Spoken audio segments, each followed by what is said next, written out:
In today's video, we thought we'd video the Swan View station located behind me, and to also go for a walk up to the Swan View tunnel, have a walk through it, and won't have that part of the video, but talking about both the northern end and the southern end, and when it was built and who it was built by.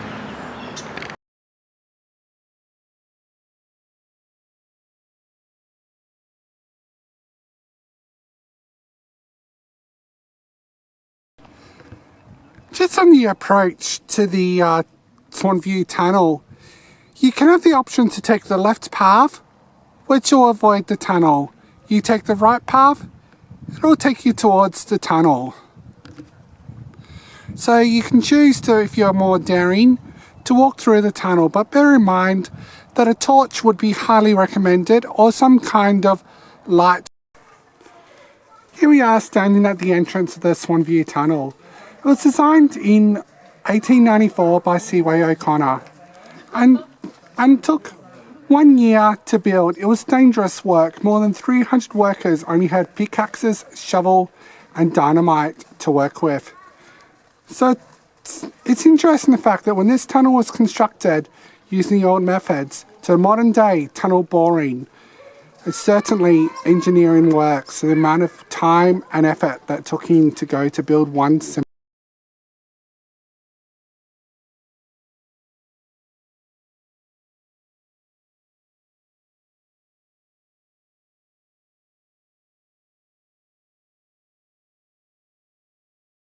And here we are at the other side of the entrance to the tunnel.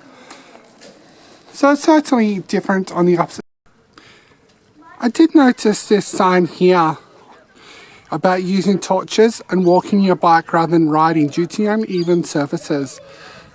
After walking through the tunnel, I can definitely understand at high, because there is a lot of very loose rocks and the ground's quite uneven, so it's definitely be a very high risk to ride.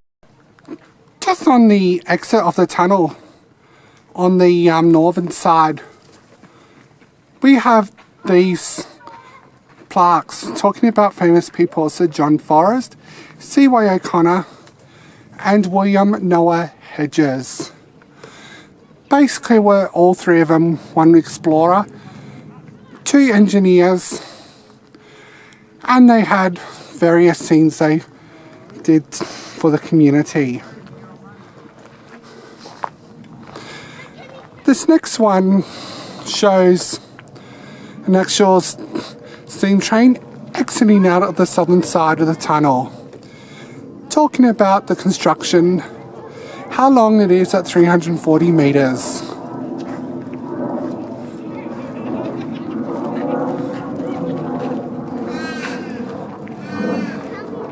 Talking about the hard slog of the construction and talking about the tent town. Then this next one's talking about opening up the slate and the various railways and when they were open. As I walk back to the other side of the tunnel, this is the other section of the trail which you can take. So as you can see, if you don't feel like walking through the tunnel, if you feel claustrophobic in dark spaces, this is certainly a nicer alternative to walk.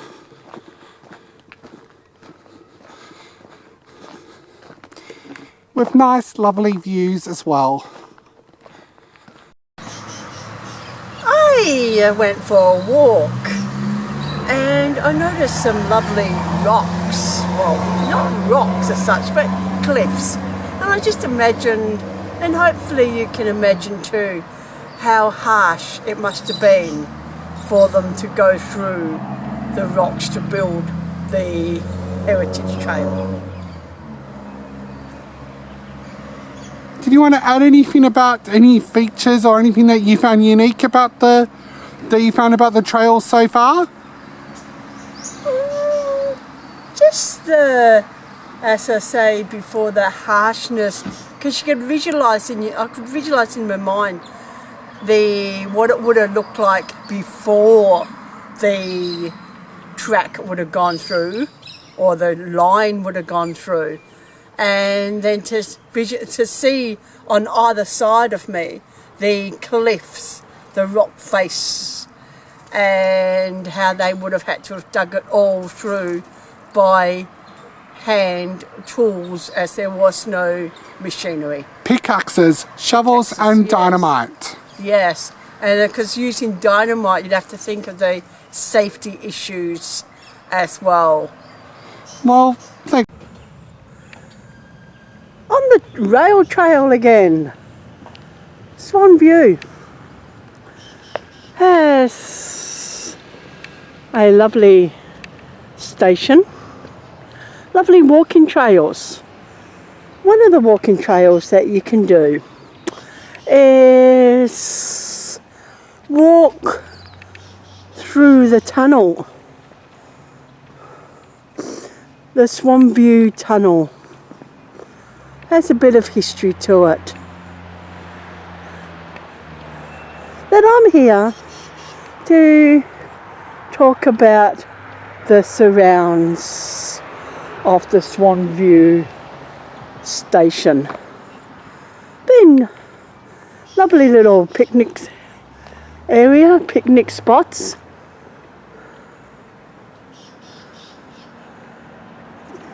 You could stop and have a tea or a coffee and make a day of it.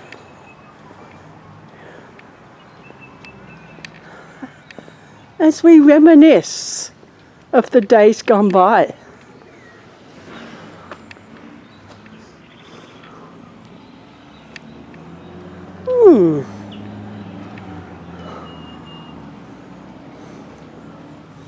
I wonder what this would have been.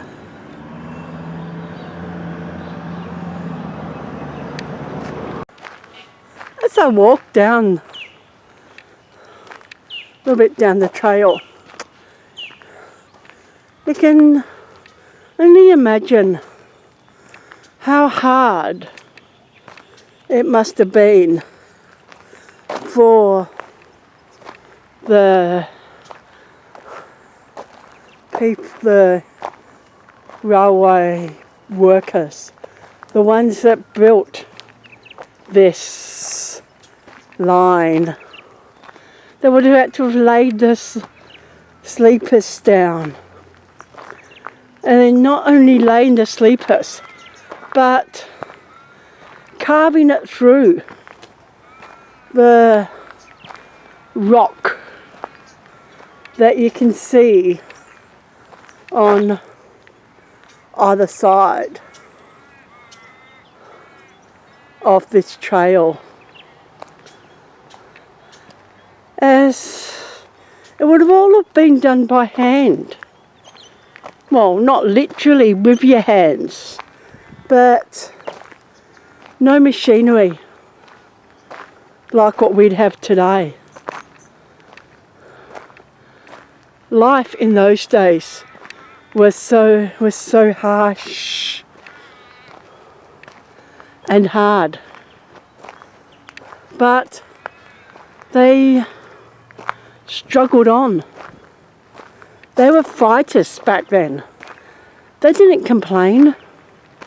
They just got on with the job. If you didn't like it, well, tough.